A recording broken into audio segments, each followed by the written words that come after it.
Hey, happy Thursday. Happy Thursday. The year is flying by, right? Oh, Oh my goodness. Oh, and and we lost our guest. She's gonna she'll be right come back. back right in. Yes, yes,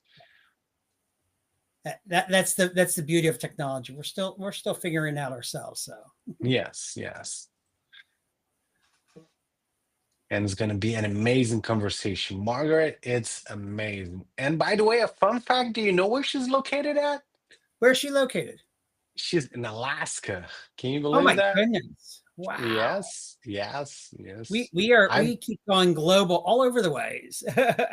exactly. And I believe by now she's prepping real story for the winter. Oh So yeah. I would love to hear how's that going. All right, so she's back. Okay, I'm a little challenged, a little technology. It's No all worries. good. We are We're going through here. the same stuff ourselves, just learning this new system because it gives us a way to connect like with you and many others. So we're excited to do it, but there are little challenges still to figure it all out. So Yes. Hey Margaret, while you were away for a while, I was telling everyone that you're based in Alaska, right? And that's amazing. I believe right now you're prepping for winter. Winter's here. Winter's here, yes. Awesome. Absolutely. That's amazing. Can you hear me okay? I can hear Yes, you can you hear perfectly. us? Yes, I see you perfectly, hear you perfectly. Everything is working good for you. Can you Awesome. hear us? Sound check. Can you hear us? Yes. Awesome. Awesome. So, all right, introducing our amazing guest. Today we have the pleasure to talk to Margaret Williams here.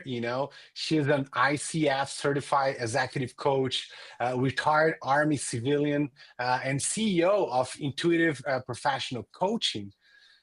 And we're gonna walk this through, but whenever we start chatting with us, you're gonna see she has nearly 40 years navigating leadership at highest stakes, across continents, contracts, and cultures. So, Margaret, you bring that depth, of rare experience, like helping high performance leaders transforms, through their vision, agility, and obviously that inner mastery. So, let's start from the beginning. How like was navigating so many complex systems in the army spark your passion to guide leaders through uncertainty? How was their experience? And by the way, how you end up in the army in the first place? Like, walk us through that amazing journey so far. Well, what happened is that after I got my associate's degree, I talked to a, a, my colleague I went to school with. Let me ask you a question first. I'm getting an echo. So Let's see. Can we fix anything here? Let's see if so what's happened here is that my phone is tethered to my desktop and I hear a echo. Any better?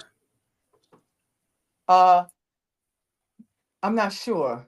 I'm going to deal with it. Okay.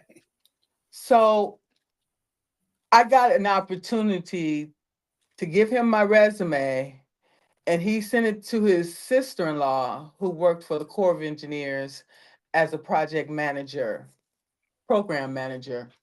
And from there, she passed my resume on to someone else that she knew. And I got called in for an interview, and they asked me what I wanted to. And I told them, if you offer me this job, I'll make it a career. Okay. So I pretty much went in there and said, this is my job. Okay. And that's the attitude that you have to have. Mhm. I went in there, I had did my homework, found out about the organization, came up with a couple of questions that I could ask them, and they were impressed. first of all, they had an introduction from somebody that they knew and respected. And that made the big difference about who you know and who you align yourself with. Okay. And you asked me another question. Working for the Army resonated with me because growing up in a structured, organized childhood where you boxed in and you follow these rules and regulations and you go along with the status quo. And I fit in because that's the type of environment I grew up in and that's what I knew. And it was Mhm. taking me out of where I came from, the streets of Detroit, of all places, is very tough. So I'm like, this was an opportunity to make a difference and to get out of the neighborhood to prevent becoming a statistic, you know.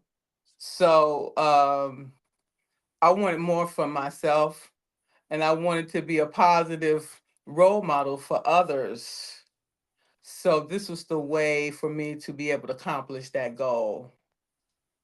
Wow. Now, did you have anyone in the military before that you knew, or just this was a new thing for you completely?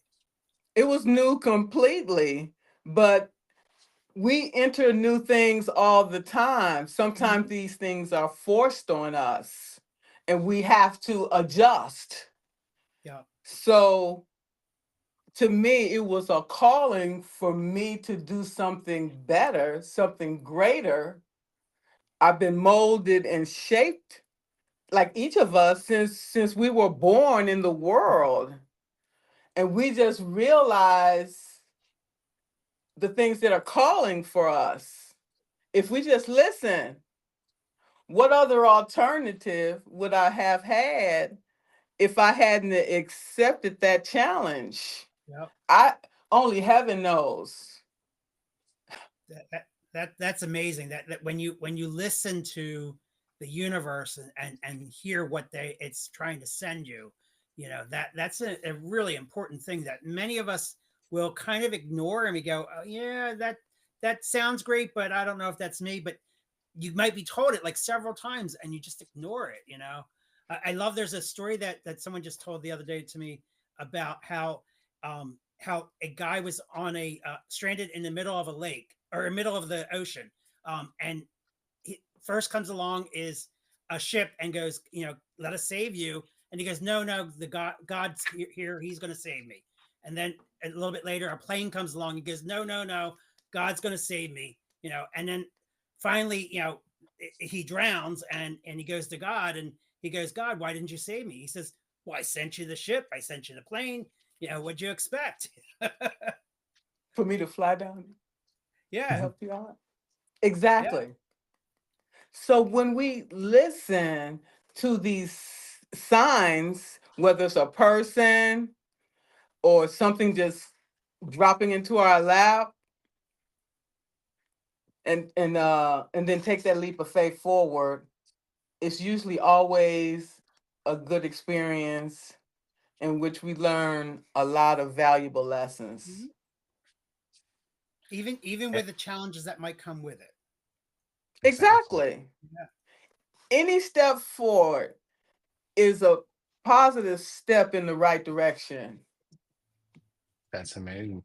And Margaret, during your journey, and what were some of those most defining challenges, and how did you shift from all the external authority? Because whenever we hear army, we already think about like leadership and authority. So they are very well known for being authoritative. So how were you able to find your authentic kind of leadership, align with yourself and with others? Can you walk us through that experience? Well, it all starts with character and your values.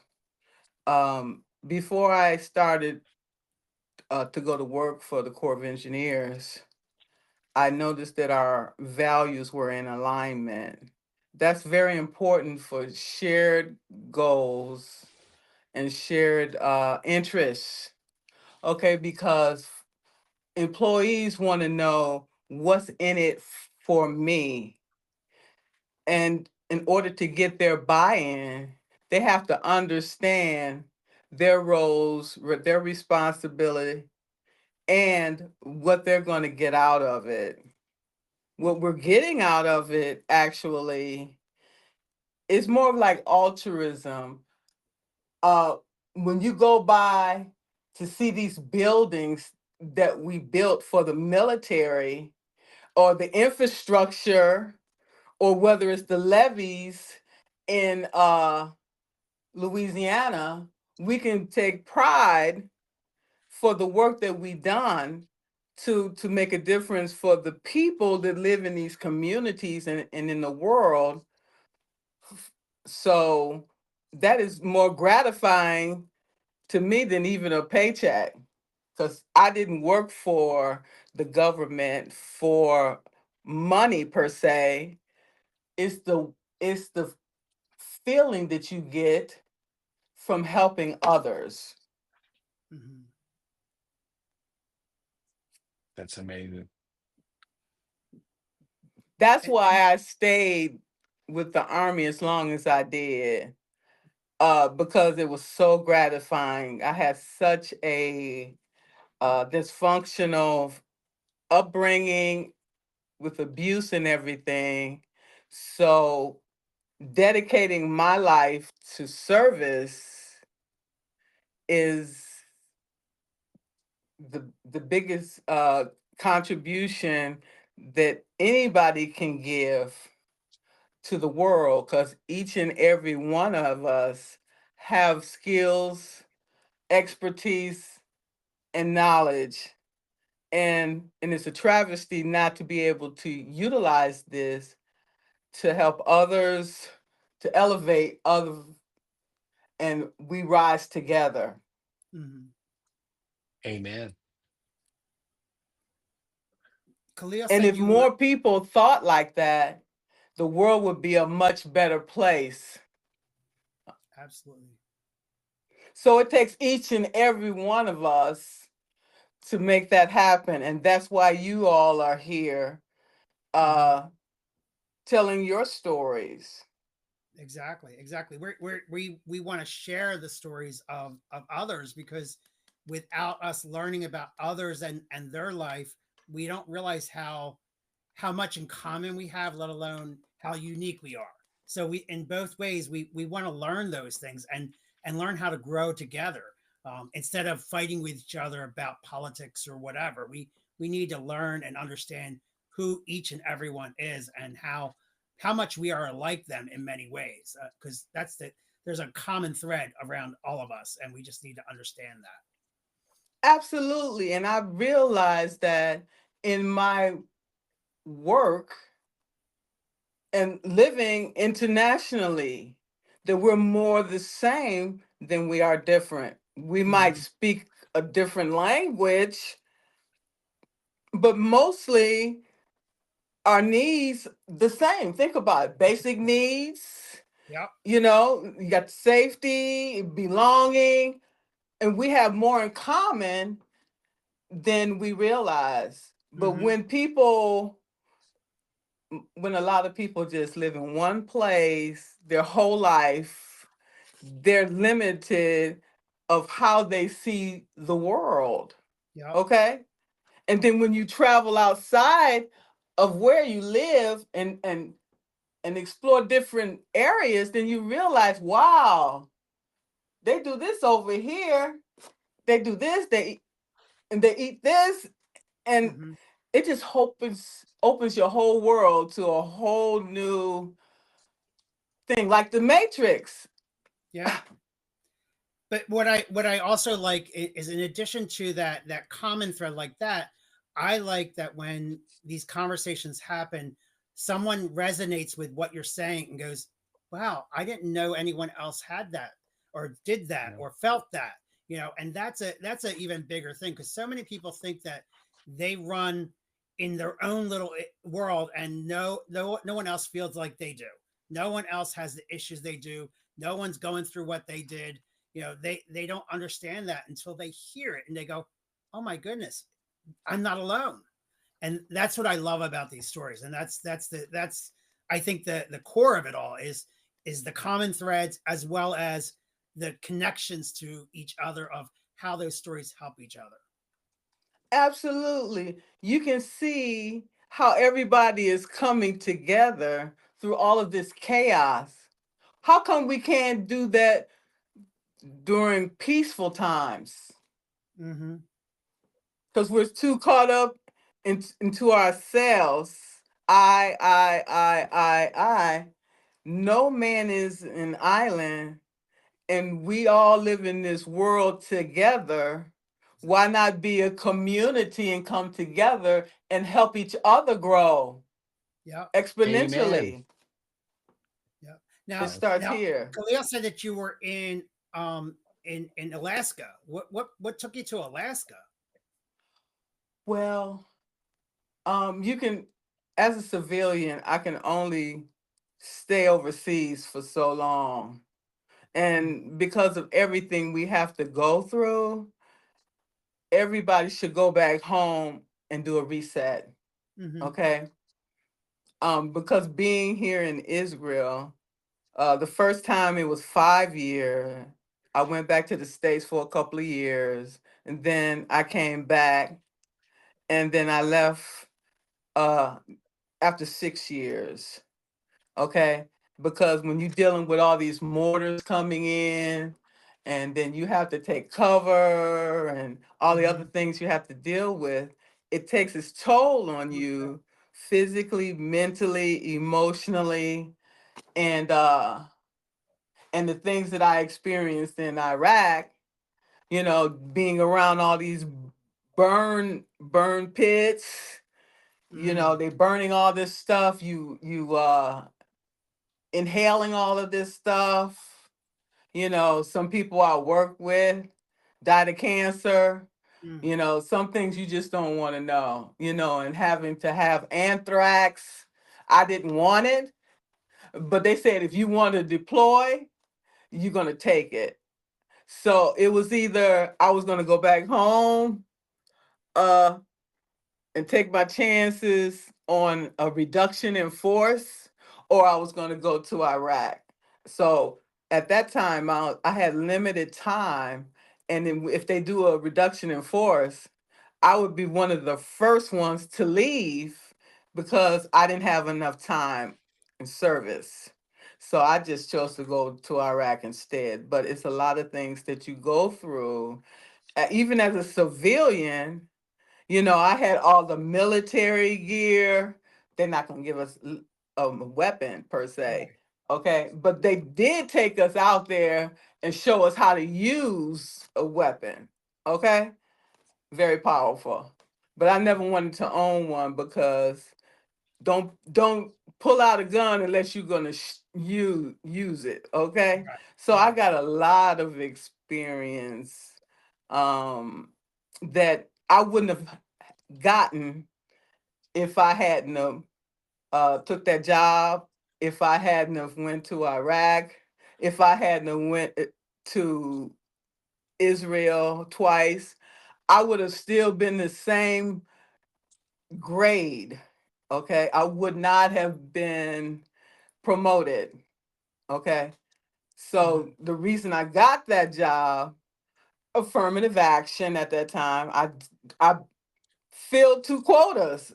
Okay, if you can fill a woman and a African American, that's a win for the organization. So then they don't have to hire another minority. They check the box off. They got check. Okay, so I went in there saying I'm not gonna fail. Period. Whatever they give me, I'm gonna figure it out, and I'm gonna take care of it. And I did everything they asked me to do. And with that, came all this experience. And so I could pick and choose at that point which job I wanted and where I wanted to go. That gave me power and influence, because I was the type of person who would take initiative. I don't sit there and wait till you tell me what to do.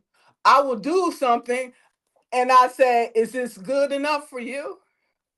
Okay? You got to take the initiative. Don't sit there and wait. Time waits for no one. Okay? And that would bug me as an employer, that you sitting there waiting for me to tell you what to do. Then I tell you, you don't need this job. You need to find another job. Exactly. Yeah. That's what happens. Exactly. Yeah. That's amazing. See, I'm from Generation Jones. Okay? We about our business. Okay? We take the initiative. And when the Army saw that I was willing to do whatever, they like, oh yeah, we like her. Come on over here. Yeah. So it was no problem for me. If you found somebody that liked to work, they'll give you all the work you want. And then some. That's exactly That's amazing. Okay. Most times I was rewarded, and there was times I wasn't. But again, it wasn't about them. It's about what I can put on my resume to show what I can do to other prospective employer. Okay? That's the first thing a person want to know. You take initiative. Okay? It's better to ask for forgiveness than permission. Because if you have to ask for permission, then you on your way out. Exactly. That's amazing. And Margaret, obviously, we're going to talk about this in a little bit. You know, you have this amazing project called Empowered Leader. Okay. And what inspired you? You know, let's say you're a diamond. You're a great leader. You have this great energy. What were, first of all, who is or who are your biggest inspirations, you know, of becoming this amazing leader, you know, that you are? And from your perspective, what are the three main values that you have, that you either, you know, focus on achieving, that you believe helped you to become this diamond? Wow. Okay. Integrity is loyalty, respect. Integrity, loyalty, and respect. That's amazing. Top three. Yes. Top Those three. are As true far core as values. I'm sorry. Those are true core values there. Absolutely. That's your sale. Okay. Without that, you're going with every which way, and Walk us through, like, why those three, like, so well, the the audience Army can understand it. values. It's in alignment with the Army values, and that selfless service, putting others before yourself. You know, if you ever served in the Army or any military, um, you know, the Marines or anything like that, the Air Force, they all have their motto, their vision, their purpose, and yeah, the vision, mission, and purpose. And so everything aligns with that. Okay. So we you live and you die by that. Okay. You got to stand for something or fall for anything. So Exactly. if you don't have Mm. that, you don't have nothing. That defines who you are. Okay? And that defines whether people follow you or not. I'm not going to follow a leader if their values aren't in line with mine. Okay? He going to go say, you go jump in that river, and I'm going to say, I'm not doing that. Bye. Okay, because I told my supervisor that, and I said, I'm not the employee, I'm not the type of employee that's going to do just anything you tell me to do. You tell me to jump in that river, I'm not going. And she didn't like that. I don't care. So here I am today. And that's why she's still working. That's how it works. Got to take that Well, I initiative. know they say some things you shouldn't say, but I don't care because I'm older than her, you know, so that we didn't get Sometimes along. you have to toot your horn there, like that. It's just an important thing because some people don't realize what you did or how you got there. So by calling that out and being giving that little extra shine on who you are, it's definitely worth doing because others need to see that and hear that. Well, she was intimidated by me, so whatever. That was Yeah. her problem, not Yeah. mine. Okay. But the So, value behind it is that you helped yourself move forward, and that's the key thing there. wasn't nobody else going to do it. She Yep. was sabotaging me, and I can see that. So, but she failed. Okay. So Absolutely. for those stepping into a new role or a big challenge like you've been through, what mind shift or what mind shift is most critical to have, and what would be your message for the women professionals striving to impact in a high stakes male dominated environment? I mean that's the things here. How as a woman who's trying to get ahead in this world, what would you give them as advice today? Well, you always have to bring your A game, okay? And you have to do your homework. And you have to come dressed to impress.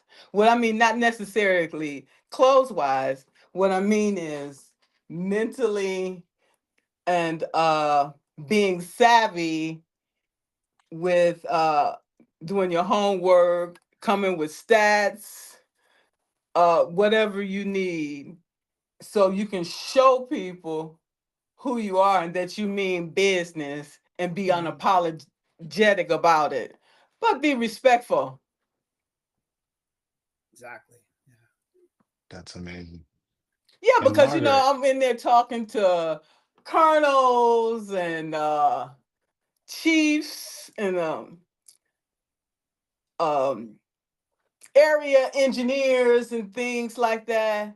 So I want to show them my professionalism and that my respect for their role and responsibilities. However, I'm gonna hold my own, but respectfully. Mm-hmm.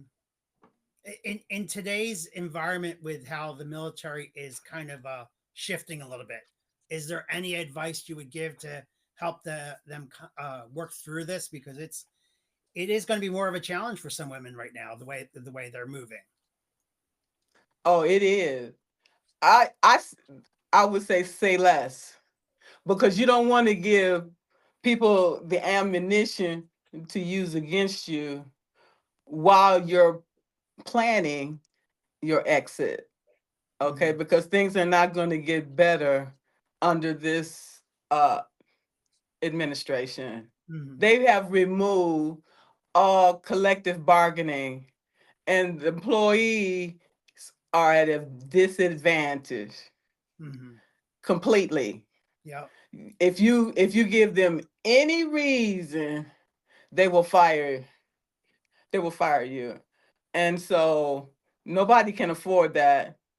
Mm-hmm. And there's still no guarantee that they won't fire you anyway.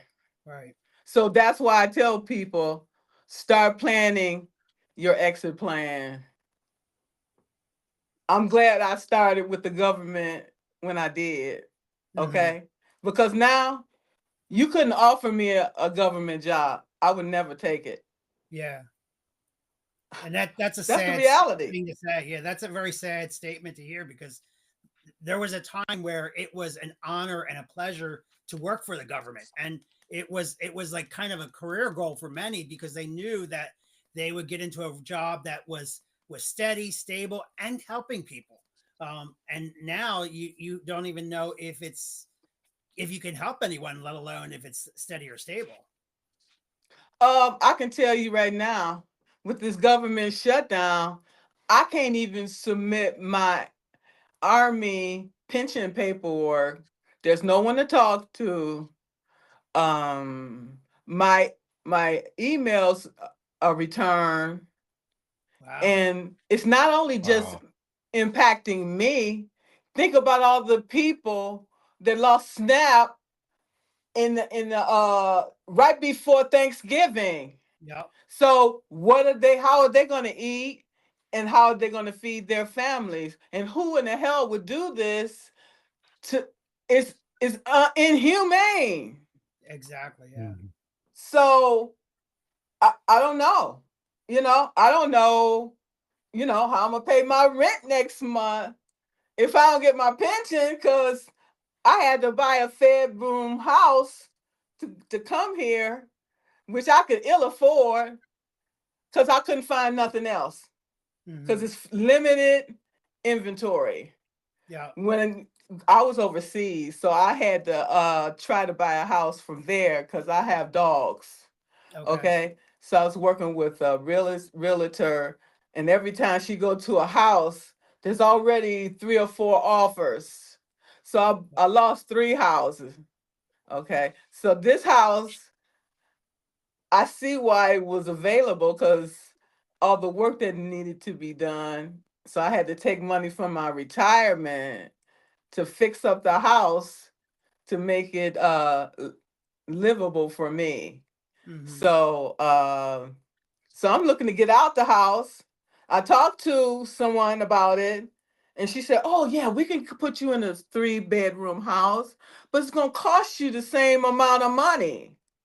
I'm like, you know what? I may as well stay here, okay? Because I really don't want to be a landlord. Yeah. And I fixed up the downstairs, and I'm still waiting for a tenant, of the right tenant. That's the important part, the right tenant. So. Exactly. I'd rather for it to stay empty, okay? Because the last 2 I had, they were a nightmare. Oh yeah. I've been through that. Okay? Okay, it is what it is. Yep. So I'm And, just and, taking and it one step at a time and focusing on this publication. The name of the publication just came to me, okay? And so I've been following my intuition with respect to this publication. I had no idea how to put it together, much less run one. Okay. So, coming from the federal government after 39 years and now having to be a solopreneur, I'm like, what the hell is that? Okay.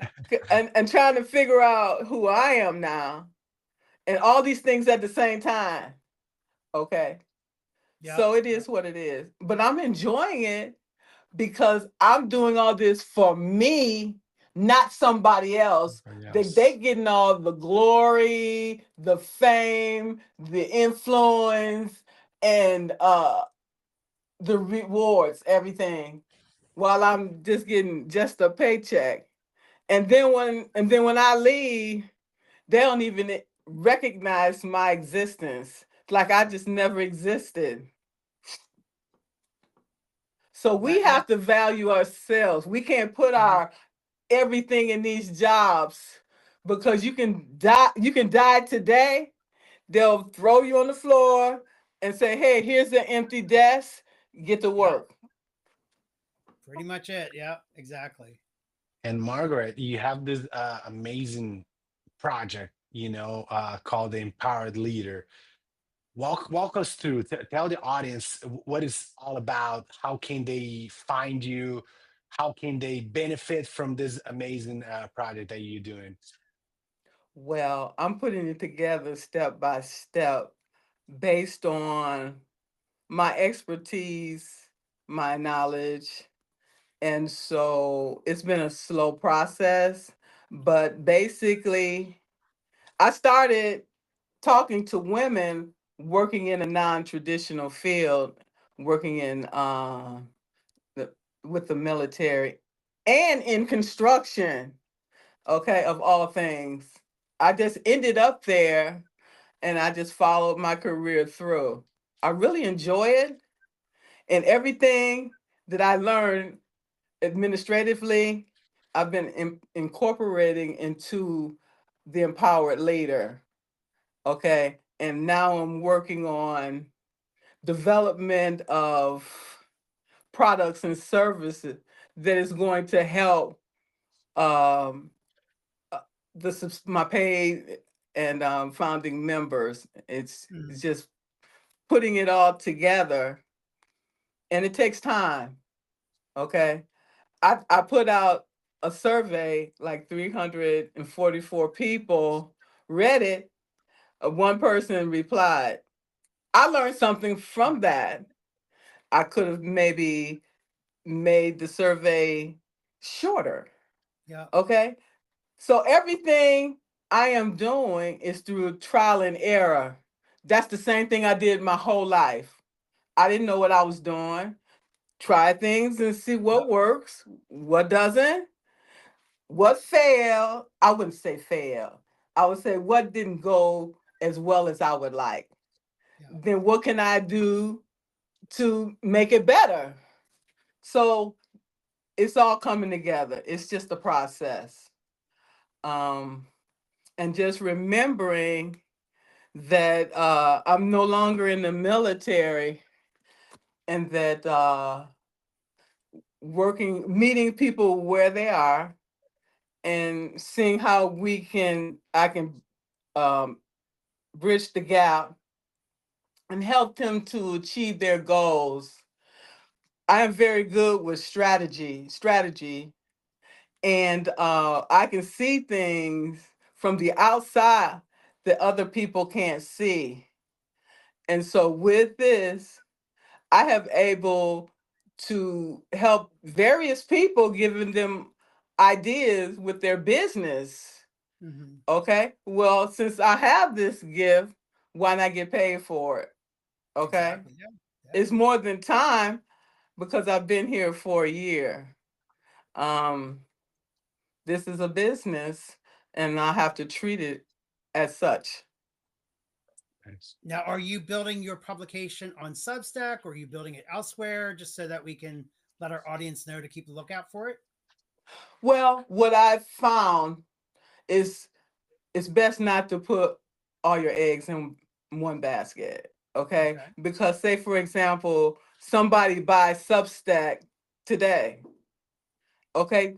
The changes that they make, we may or may not like them.